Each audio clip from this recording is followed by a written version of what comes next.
Good afternoon, everyone. Welcome to another session of Equity in HR.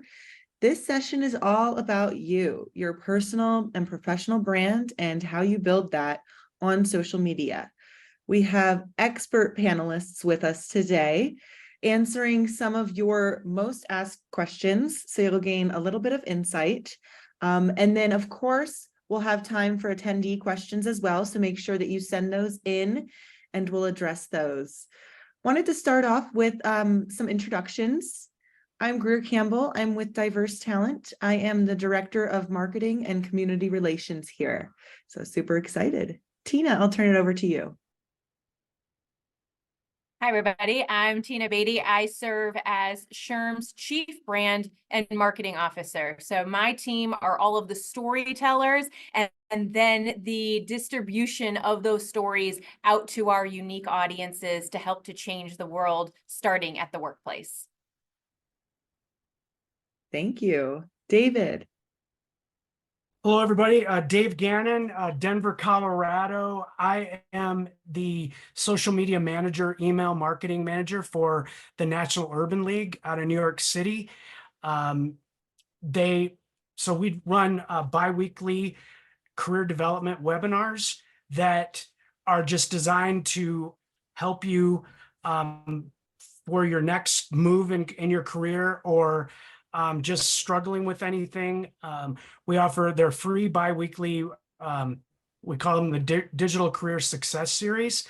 And I will share those links with you so you can take a look at a few of them, especially that they're designed for personal branding. Thank you, Dave. Emmanuel. Hello, everyone. My name is Emmanuel Yamoa. I am the Vice President at Duracell Batteries in our R&D organization focused on our future innovation. So trying to identify the future opportunities for further growth for the company. And a bit of what I do requires a little bit of storytelling as well, similar to Tina and to David, around the products, the technologies, and how they fit into either our, if it's a B2B customer, how it fits into their overall business, or if it's a B2C, how it fits with our end user consumer. So really excited to be kind of shifting and talking a little bit about the context of products and brands related to us as individuals. I'm also on the East Coast, so I actually live in Connecticut, originally from New Jersey, and have a technical background. So I'm a chemical engineer by training, but have a lot of passion for the building and developing of our individual brands. So great to be here. Thank you. Thank you all. As you all can see, we have a great perspective cast across the East Coast, all the way from Denver. So we're really excited to just dive in. We have a few great discussion questions. And then again, we'll take audience questions as well. First question, which I'm also going to put in the chat so everyone can remember what the question is. Please define branding. You know, a lot of times it doesn't have just one definition. So through your experience, please define branding. And then second part, how do you establish a brand across the different social media platforms? How does that differ? How does that show up? I want to start with you, Emmanuel. Sure. Well, when I think about branding, and I've been fortunate to have worked for a big brand company in Procter & Gamble, so I was across a few different brands, and we really talk about it, and I've come to know it as a bit of one's persona, what one stands for, right? When you hear of a brand like Duracell, there's a response that's evoked, or there's some imagery or some thoughts about maybe, hopefully, quality, hopefully the best, the best brand. So when I think about branding, it really sits in the space of persona and what you as an entity stands for, but also what you don't stand for. So what you're not. And so those are the elements that stick out for me. David, do you want to add anything? Try to piggyback off of what Emmanuel said, but I think, branding is it's kind of, it is who you are in a personal sense. And I think about it as if you're not, you probably read this, but if you're not in the room, what are people saying about you? So it's how you leave your mark. So whether it's on social media, what do you want to be known for? That's what the branding is about. So if you turn off social media, if somebody leaves the channel, what have you left them to think about? And how is that resonating with them? If they leave there, how are they thinking about you? Are they thinking about you afterwards? And if they have a need for what your brand stands for, how is that going to resonate with them? And how are they going to take that with them wherever they go? Absolutely. Tina, anything to add?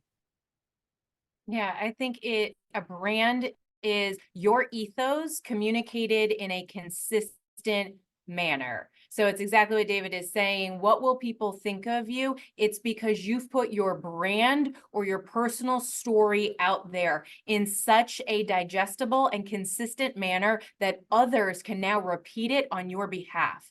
And the power of a brand, whether it's a personal brand or it's Nike's logo and brand, right, is that you own it. You can mold it to be what you want starting today. As professionals, we can bring all of our legacy of our resume, of our accomplishments to be part of that ethos and that storytelling. But for folks who are looking to maybe make a career switch, or maybe are not looking to bring their past with them, that's okay. Your brand is who you are starting today, as long as you're willing to stick with it and be consistent in that storytelling moving forward.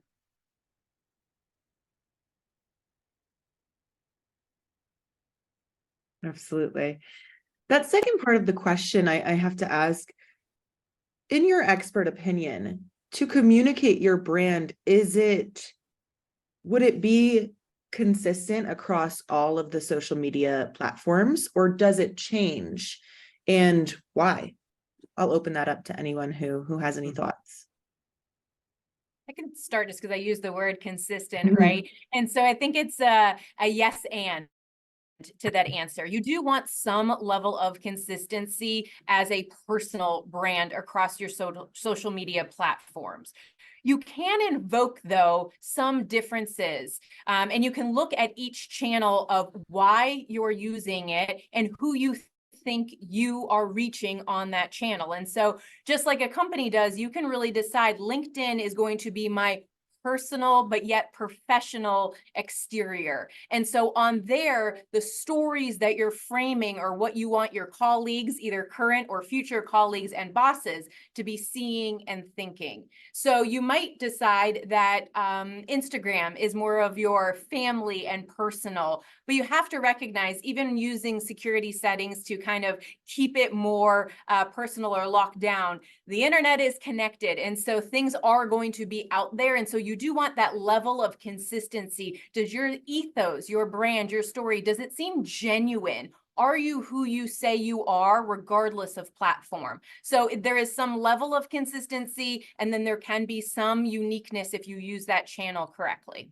I think. What do you guys think? Yeah. I mean, I'll take that real quickly. I always kind of look at when companies say, this is business. It's not, it's about business. It's not about being a human, but I don't agree with that. I think that it's more, businesses are made up of humans. And so if you have a personal brand, your brand on LinkedIn can definitely be more professional, but I also want to see what you're like on the weekends. Are you at a baseball game? Are you at a soccer? What are you doing outside of that? Are you hiking? Are you gardening? I want to know the full brand, because that is going to tell me a lot more about that person, about you as a business / human / brand at all at the same time. So let's add that. Sorry, you're muted. Thank you. I always get caught. I always get the mute gremlin doing something to me. So, but I was just going to ditto everything and also note that because, as Dave was saying, it's really you as an individual. You're really trying to portray the 360 view of who you are, and also allowing it to land the right way based on that platform, right? As Tina said, if that platform is a professional platform, you do want to be choiceful about the stories that you tell and the other stories that you don't tell, and vice versa. If it's a social platform and Instagram, etc., you do want to be choiceful about having that be that side of you that can be better accentuated in that context. And as either recruiters or individuals who are looking and evaluating people that they might be working with, there will be the desire to really look at you holistically on all these platforms to get a good sense of who you are. How might you feel about certain things like entrepreneurship or even remote working. So how do those things pop up or show up, or how can people infer certain things about you through looking at you 360 and not just through kind of one siloed view?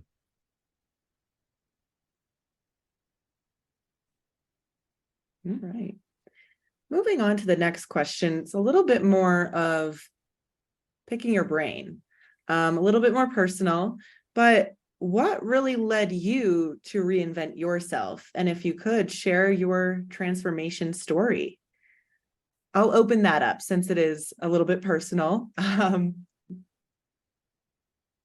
Dave, Yeah. please. I'll just take the mic. Yeah. So, I, looking at that question, it's interesting. Sometimes, well, I'll just talk about a little bit of my journey and transition and transformation, maybe is a better word. But, I started as a graphic designer, and that was just my passion. I was very creative and I wanted to express myself. But as you kind of grow and you see what's out there, and the more that you're aware of the industries, and just you kind of look more inward and see what you want and what you want to and have to offer. As I kind of progressed in my career, I realized, wait, I'm kind of bored with graphic design. I think I want to learn more about web. And I'm dating myself, but web was really starting to be popular. Oh, wait, I have a business. We need a website. And so I taught myself web design. I worked with some other programmers and taught myself web design and got into that whole market. So I could almost apply some of my skills there, but I became more known as a web designer. So then I had to kind of put on that hat of selling myself as a web designer, what I can do for you, what websites are going to do for you and enable you to do. Fast forward 10 years and what's this thing called Twitter? It's like, why am I telling everybody about what I eat and what I like? But it turned into something. And when I was at the Denver Post, I worked for the Denver Post for 7 years, and they started this social media task force, and it was all about, we got to explore, like, what is this social media thing and how can we make it work for us? And I got so intrigued with it. I was just diving in and did as much research as I could with what we had back then. And so I took that and I started looking for a job because I couldn't make it work at the Denver Post. It just wasn't an option there at that time. And I found a job that was part social media manager, part web designer. It was like the perfect transitional job. And then I've just grown from there. So, I had to reinvent myself basically 3 times in order to stay up with the trends and also just stay in touch with what I wanted to do for my personal brand. I didn't, and I've said this before, is I did not want to be a 50-year-old graphic designer. So that was my message to myself. And that was this mantra that I had, and that forced me to change and look for whatever I wanted and try to grow into that, which it worked very well for me. So that was kind of my journey. Yeah. I think we're all always on a journey of reinventing, right? I don't know if it has to be always a proactive decision. I love your story, David, because you harnessed it, you owned it, and you went out and you found things that met that. But I think it's with recognition that some of us, and I put myself in this camp, you are just always open to the next thing, listening, learning, expanding. And if you are a kind of, let me try that type of person, then the idea of reinvention is not a to-do list item. It just kind of naturally happens as you're trying things. Not to say everything we try works out, right? I have a story of a place I was at and I was like, oh, this is not the place for me, but that's okay. It was all part of the journey. And so how that shows up in my brand and how that shows up in my story, I think lends to a level of being authentic, because it's just one more stop on the journey. Everyone has a journey. And now I can say I'm here and here's why. And so I think if we can all find kind of the positive vibes around those stages of reinvention, then you're crafting your story before you even realize it. Yeah, I mean, my only build is sometimes when you take a stop, you stop and look back at where you've been. It paints a different picture of who you are, or an evolved picture of who you are, versus when you're in it. Because when you're in it, you're which is what you're in the moment. You're doing what you're doing. But when you kind of step back and look at the progression, the evolution, it helps you to evolve that narrative for yourself in a progressive way, and then maybe gives you some insight into, as Tina was saying, what you may be open to thinking about for your next stepping stone. So I think everyone's evolution, transformation might be different. It could either be a point in time that tells you this is what it is, or some of it could just be a gradual progression. And as you look at your body of work, you realize, I've really been gravitating towards this. And so here's what makes sense for me next. I love that the common theme, as mentioned when I asked you all to define branding, I heard a lot of authenticity. And in these stories or perspectives that you're sharing from this question, it sounds like that is really the driving factor of just making sure you're staying authentic and through your transformational journey. And it is a journey, just like you said, Tina. David, I'm sorry, I cut you off. Did you have another thought? No, I was just agreeing. Yeah. Sorry. Awesome. Next question we have. If you could all talk a little bit about building your brand and sustaining it through the PI method, meaning performance, image, and exposure. Yeah, I'm happy to kind of kick this one off. This is something that I learned while I was at Procter & Gamble, and I found to be pretty impactful. I use now with my kids, probably to my disdain, because they tell me I don't know what I'm talking about. But I find that, and I'll maybe frame a little bit of the PI method and then talk about how I utilize it for myself, and how I try to get others to adopt it in my organization. But it does stand for performance, image, and exposure. And you almost think about it, you can think about it in a couple of different ways. A bit of a Venn diagram where a performance circle, an image circle, and an exposure circle come together, but also as building blocks, right? Where performance is a bit of the undertow that really catapults the other elements, your image as well as your exposure. And it really talks about how you can show up in a particular way, rooted in how you're performing, right? So we all come to a job, we all have a certain way, certain expectations of us, and in terms of delivering in our roles. And that's kind of the table stakes. That's like the base. Like, how do I ensure that I'm delivering, can deliver, can over deliver, and deliver in my unique, authentic way that still gets the job done. And those elements then begin to both affect your image, so how you're portrayed or you're being portrayed, and that image is also something that you can um, also play on and customize, modify based on how you want to ultimately be seen, right? And I find there's two types of seen. There's you as you know yourself, and then there's you as others know. And the better you can bring those pieces together and not just be not be the Emmanuel that I know, or me only be the Emmanuel that other people know me to be, but be able to embrace both of those help to bolster your image in the whether it be social media, where have you, in your organization. It helps to bolster your image. And then the other piece that you can drive some aspects of control is the exposure, right? Where are you presenting yourself? Where are you showing up? Where is your name being cast or put forth? And what type of responsibility, involvement are you having in that level of exposure? So that's kind of how I think about the pie model.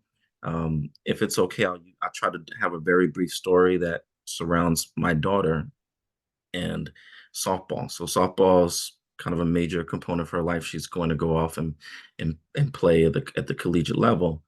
And for a while, we just focused on performance, right? So that when the opportunities for exposure came, she was ready for them and could actually, uh, um, you know, uh, grasp those opportunities because she had spent enough time really honing her craft.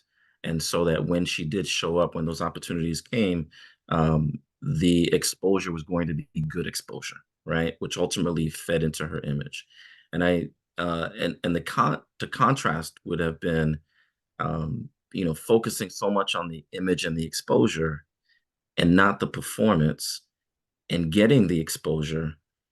And when you got that exposure, your performance wasn't up to task, and it ultimately resulted in negative exposure. So there's a positive side to this, which is grounded in really building your performance. And then there's the contrary to that, which is around not building your foundation to be able to deliver on performance. So I'm sorry I was a bit long-winded here, but I felt that I thought that would be helpful to help give some context there. And Manuel, would you say that even in the pie model, it is then purposeful that the P comes first, because that is the foundation? Working on your performance really has to come first before you can then motivate on the I and the E. And if you put them in a different order, you won't get the same results. Just like that worked Big for time. your daughter, it probably translates then for a lot of folks starting their career or thinking about their next career move here on the call. Is the performance the focus, and did you focus on it for long enough, right? It's not to say I did one project really well, right? The P in pie is not project, it's performance. It's got to be sustained excellence that Big time. then you become known for on your team, in the office, or via a resume. Big time. I'm so spot on, Tina. And as you're looking to evolve or looking to pivot, the elements that you're working to perform on need to be consistent with that, so that your image and exposure in those pivots show up the way you need them to for those opportunities, right? So if you want to move into finance, it's doing your work to understand P&L, to understand corporate it's going off and getting the learning, whether it be formal education or informal, but it's going off and getting that, so you've got that performance and understanding, needing to do it at the level that is expected and not just kind of the surface, right? So yeah, big time. That's a great point. And then to keep the example of your daughter going, right? How much did you guys purposefully decide performance and where she would double down, right? Because I'm sure in the younger ages, right, you're learning all the different positions. Yeah. I've got two in Little League, right? So like it's first base 1 inning and then he's, shortstop, because they're just discovering where they can get really great. But then as your daughter ascends into the ranks and goes into D1, I'm sure, or I'm guessing, did you guys decide to double down her performance in certain skill sets so that her exposure could be known as a really good insert position here? Yes. And there's a good and a bad to that. So we doubled down in some areas, not intentionally, just areas where we realized she wasn't necessarily the greatest, right? Or at her best potential. And so part of it is being clear on where your capabilities are and where you ultimately want to continue to build and fortify. And where she wasn't the greatest was pitching, right? She just wasn't an amazing, 60-mile-an-hour pitcher, but it gave her a lot of learning that then she applied to her core key competency, which was hitting, because she knew how to think like a pitcher. So then we doubled down on hitting all the way to the point now where, I mean, she's at the point where she's thinking about it at a different mastery level than I am, that she can ultimately call that her own, and it's part of her brand, as part of her equity. And she was also fast. So we also said we got to get you out of that pitching circle so that you can get on, so that you can focus more time running and being able to be on base. And so we found out her strongest asset was being a center fielder. So it's really taking stock of all your capabilities and all your aspirations, lining those up, and then figuring out where do I need to fortify, and then working on the performance and doubling down in those areas. Great example. Just curious about this. I find it fascinating that you have this pie, it's like a roadmap and kind of the process and procedure. And I wonder about that, what some people call like the post-mortem of your pie. Maybe it's really, okay, I tried this, I'm working on my performance, my image, and then how it kind of however that lines up for you. But then addressing, well, we tried this, it didn't work. Am I okay with switching gears? And I know some bullheads in my family who, my son, I don't tell him I said that, but it's very difficult to get him to go try something else. Like he's dead set on this. So, working on that with a larger, especially in more of a professional environment, to say, hey, I tried it, it didn't work. So I need to have that, discipline, and also that outside influence to say, I need to change to figure out my performance and the entire pie. And I think grace too, with yourself, because sometimes we do get caught up in I wouldn't call it pride, but it's maybe a framework that feels like having given up, as opposed to, I would say, cutting bait and saying, all right, on to the next experiment of myself. Yep. Right. That took me a long time. I'd be very honest with you. I mean, I spent a lot of time, especially as an engineer, saying, hey, I gotta see this through. Maybe not having the best of time, but and there's a grit piece there that you develop. But at some point, you got to say, I'm like, one of my most favorite classes was sociology, and I just happened upon it as an elective. But it actually, had I not taken that and then added that to my scope of things that I wanted to be as part of my performance, I wouldn't have been able to recognize the other gifts and talents and the things that allow me to hone. Yeah. So I think it's giving oneself grace and saying, hey, I've been at it. This is not working. let me try this next experiment here and give it the same energy and passion and not beat oneself over and thinking that, okay, I've just quit on something, right? Good perspective. And I really appreciate that because we did get a question from the audience of, can you change your brand? And I think that's important because it could be really defeating to communicate a brand and then realize that that is just not working for you, and not knowing if, okay, can I reshift? Can I rework this? So I love that example because that's really important.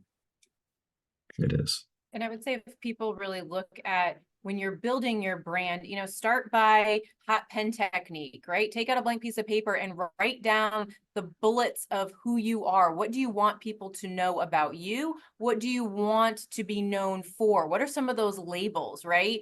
I want to be the absolute best recruiter, or within the total reward space, I am an expert in this, right? You can start to document that so that your baseline story is foundational to who you are. Then you add and you build as you're trying new skill sets. So that way, if you have to kind of edit a sentence or two, like, oh, thought I was going to double down on that, now I'm not. Now you're just tweaking and refining your story. You're not throwing your entire brand narrative out the window and starting again. If it is really authentic to who you are, there's probably pieces that never need to change, right? Right. Part of my brand story, and professional and personal, is I'm a mom of 3.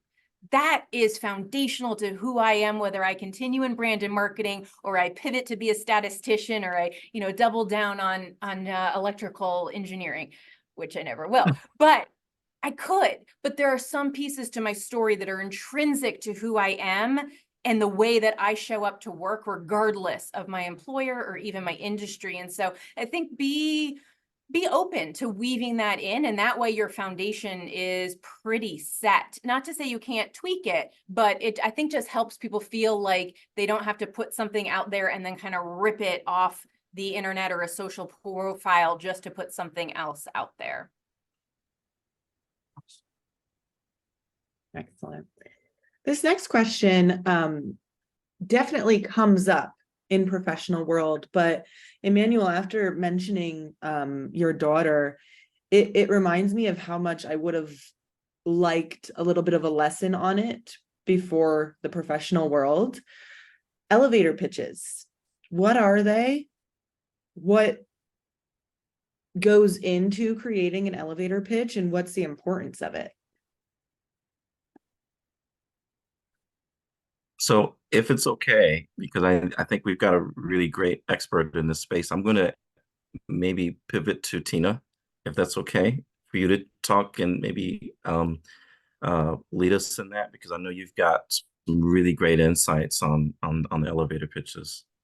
Thanks. Well, I'll kick it off and then you guys kind of jump in. But I think we were talking about this the other day, right? I'm a huge fan of elevator pitches. I'm a huge fan of them for your company, for your product, and for you as an individual. And this is a talk track. So this is one of those you can keep modifying it and testing it out. But essentially, why it's called an elevator pitch is, what is the shortest statement, sentence to 3, maybe 4, that you could communicate to someone, specifically an ideal boss or employer that gets on the elevator with you. You might only have 5 floors in which to ride with that person. So you've got to captivate their attention and tell them a little something about you before they get off on their floor and go about their day. So you want it to be short, factual, and really quite memorable, but authentic to who you are.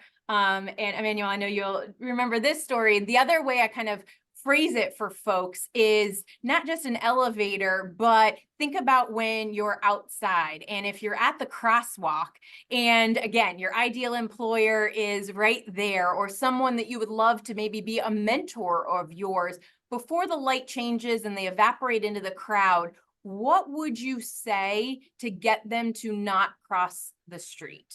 right? What would get them to hang out on that corner with you for the next 10 minutes and learn more about your story? And so I think in that capacity, your elevator pitch needs to be that short, pithy entry, but you need to be then ready to sustain that conversation on the Mhm. corner. Because what if they stay? What if they want to learn more about you? Well, now you need to transition it from kind of a stump speech, something canned that you're ready to say, to how do you engage someone in a dialogue? Still keeping maybe the focus on what you're hoping to get out of the conversation, a mentor or a new job or learn about their company, but how do you also get that person talking? And so those two pieces of the puzzle I've seen people do really, really well. And they're often able to then get results because of what they shared. But Emmanuel, David, what would you add? No, I loved the concept of how to get them not to cross the street, right? Because that evokes a a certain uh, uh, image of the words that you're saying having to be so compelling, and also obviously evoking a response, right? Not moving, but there's also an energy or a passion there that has to come from you. So it really forces it. I feel like it forces you to really get to the heart of who you believe yourself to be and why that's so important and why it's so important for someone else to know and to understand. So it gets it it it it gets past that first layer of this is what I do and this is how I do it to this is what I stand for. This is who I am. This is what I believe. And if not going across the street or crossing the street is because you want to be here with me, this is why you need to be here with me, Mhm. right? Yeah. And not over there. Um, so I that piece for me, Tina, is really compelling. Because again, it I think it forces our brains to narrate in a way that drives us to tell the compelling story of ourselves. Yeah, it's funny. I think about this. If you think about an elevator pitch, you're stuck in an elevator with somebody. They can't go anywhere. If you're on the corner on the curb, you can actually leave. You could go any way you wanted to. So thinking about how you would message that to keep them there rather than trying to like jump through the ceiling or hit the fire alarm on the elevator, you think about how that would resonate with them, that you're actually trying to bond with them. And my elevator pitch would be different than Emmanuel's or Tina's, Greer's, anybody's. So it doesn't matter about that. It's like, how are you resonating with that person standing on the curb? I think that's fantastic. No matter what you are trying to pitch, it's that you want that person, you want to stay there, not try to escape. I mean, maybe it's just semantics, but I think that's all I can add.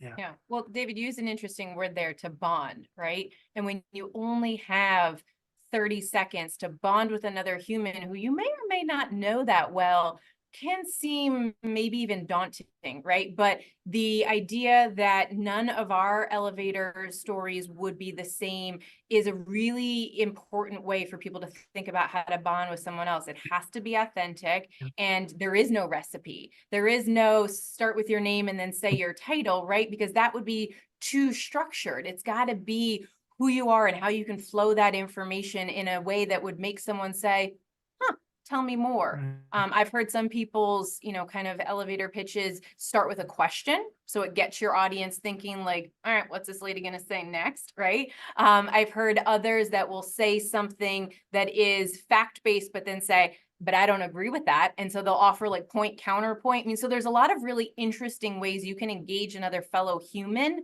as long as it fits with your narrative, your style, right? You don't want to scream at someone to capture their attention if you are the quietest person in the room, right? It's got to be authentic to who you are. Because what if you get hired by that person? You now have to live up to the persona that you first put out by your elevator pitch. So as serious as that sounds, this is also something I think to have a lot of fun with. write it out on a piece of paper, test it out on a significant other, a roommate, a coworker that you trust. Talk to yourself in the mirror.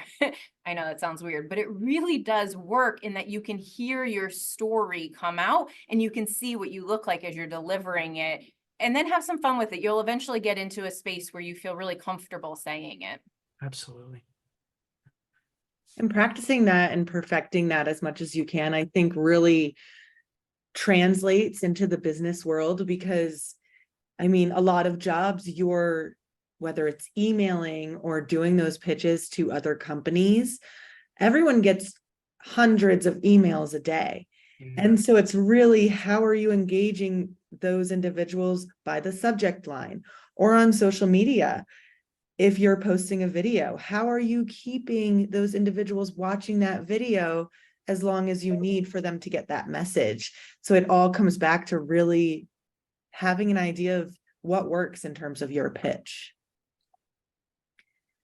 We have only about 8 minutes left, and we have questions flooding through the chat on WOFA. So I want to kind of shift gears toward that. One question that someone asked is, does AI pose a threat to branding, and how? I thought that was a very interesting question. I'll open it up.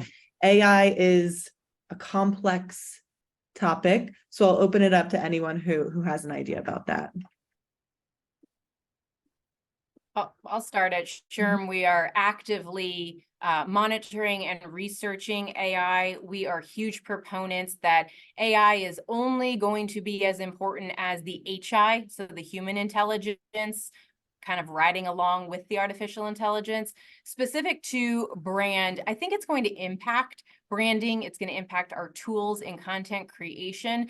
But at the end of the day, I firmly believe, now this is until the robots take over and humans cease to exist, but intrinsically, humans are storytellers, and AI right now, and I don't think for the foreseeable future, can totally replace authentic storytelling. And so your brand is simply your story, right? Most of us don't have personal logos. So it is a narrative that we are telling, and that narrative is being told to our bosses, to our teams. And, companies are, you said at the beginning of the call, right, David, companies are still run by humans, they're operated by humans, and humans want stories. So AI will impact it, especially at a corporate level. I think how big commercials are made, things like that, sure. But I think at the end of the day, you still got to know who you are, what your story is, and what you can do to motivate the world of work. I think it's really interesting that whole thing with the HI too. I'd never heard that term before. So thanks, Tina. But as humans, we can sniff it out too. I really feel like if you meet somebody, you almost know if they've got a cue card in their back pocket and they're trying to tell you something about themselves. That doesn't align up. Like none of that matches.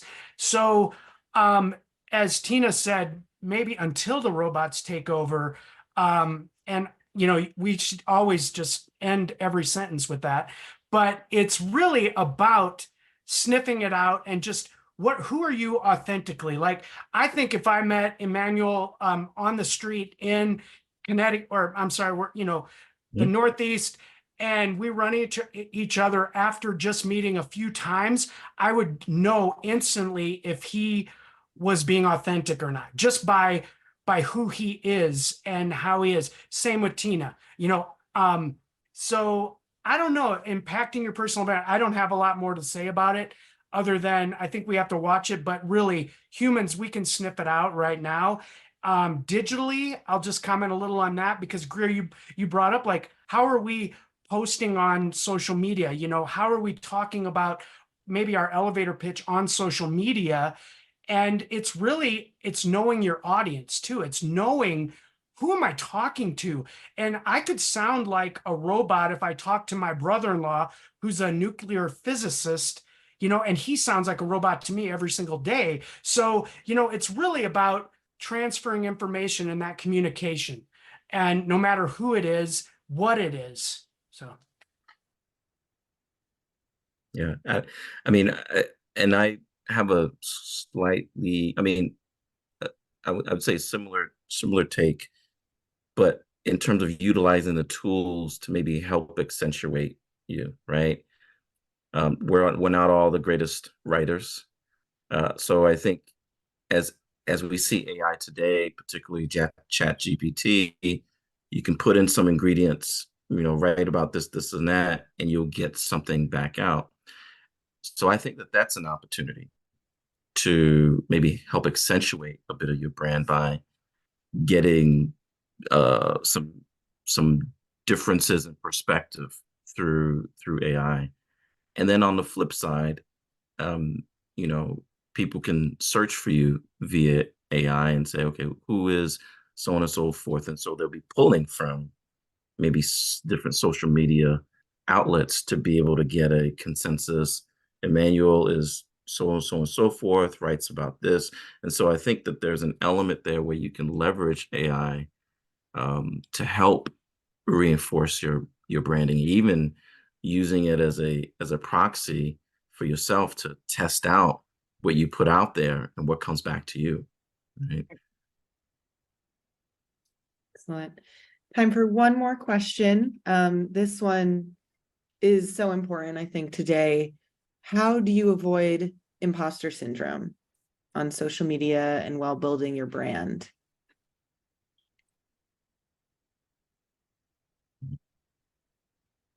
Dave? I can try. I could try.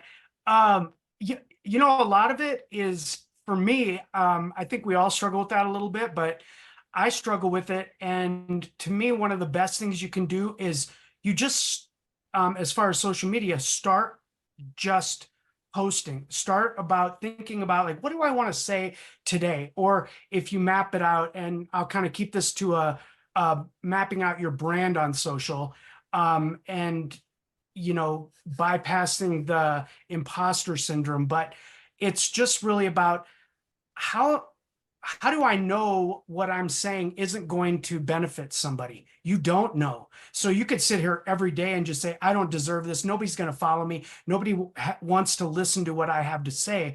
But you'd be really surprised when you start doing that and you're authentic to yourself. Forget about everybody else. Think about what you want to say, obviously without getting offensive or anything, but just staying true to your mantras and your vision and your talents, whatever it is. Just start posting and see what happens. Be consistent and start, and that will break that imposter syndrome of like, I don't think that I'm good enough to have a following or to get people to share my stuff and like my stuff and even comment. So I would say that. Yeah, I would say be proud of what you have done. We all have the aspirational statements. We all have the things we still want to accomplish. But when you're building your persona, your brand on social, and let's focus on LinkedIn for a moment, because that's basically your virtual resume these days. Put in what you have done. And if you see a gap, you wish you had a certification in this, or you wish you understood this term that everyone on your team is talking about, well, then take a LinkedIn learning course, take a master class, find a way to start to fill those gaps if it truly is something you want to learn, and then publish that you have now taken that course, have that certification, or on that volunteer board, right? Whatever it is, and just take it day by day, bite size by bite size, and build up the resume, the persona that you want to be that professional when you grow up one day, right? I'm still working to figure out exactly what I want to be when I grow up, but it's a journey. We're not going to one day just wake up and all feel uber confident and have it all accomplished.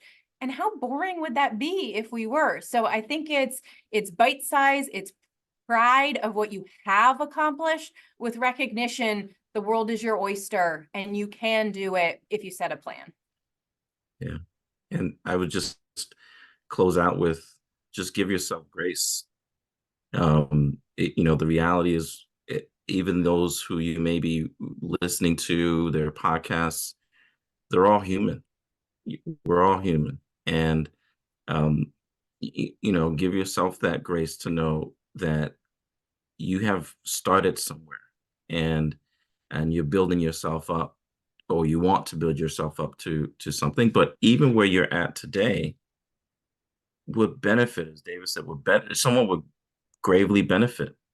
And if you want to be somewhere in the future, just work towards that. So I think the I think the opposite, well, it's not the exact opposite, but there's arrogance, there's humility, and there's kind of apathy. And so having the humility, which I think is where some of this starts from, in questioning oneself, I think is okay. Give yourself the grace, give yourself the permission, put yourself out there. And I would just say, I mean, for me, don't look for the likes as the affirmation, right? Yes. It's less about the quantity and more about the quality. If you look into affect someone's life, that's it. One person's life affected because of what you posted is all that's necessary. Billions of likes, it maybe not. All right. So just be authentic and give yourself the grace. Thank you all so much for this session. Again, we are recording in case you joined us late or had to leave us early. And attendees, don't forget to join our final session of the day, happening in 8 minutes. Tina, Emmanuel, Dave, thank you so much for your perspective. Attendees, their speaker profiles are available on the app if you have any questions for them directly. I appreciate your time and your participation and hope to see you all soon. All right, great. Thank you all so much. Thanks, everybody. Appreciate it. Bye.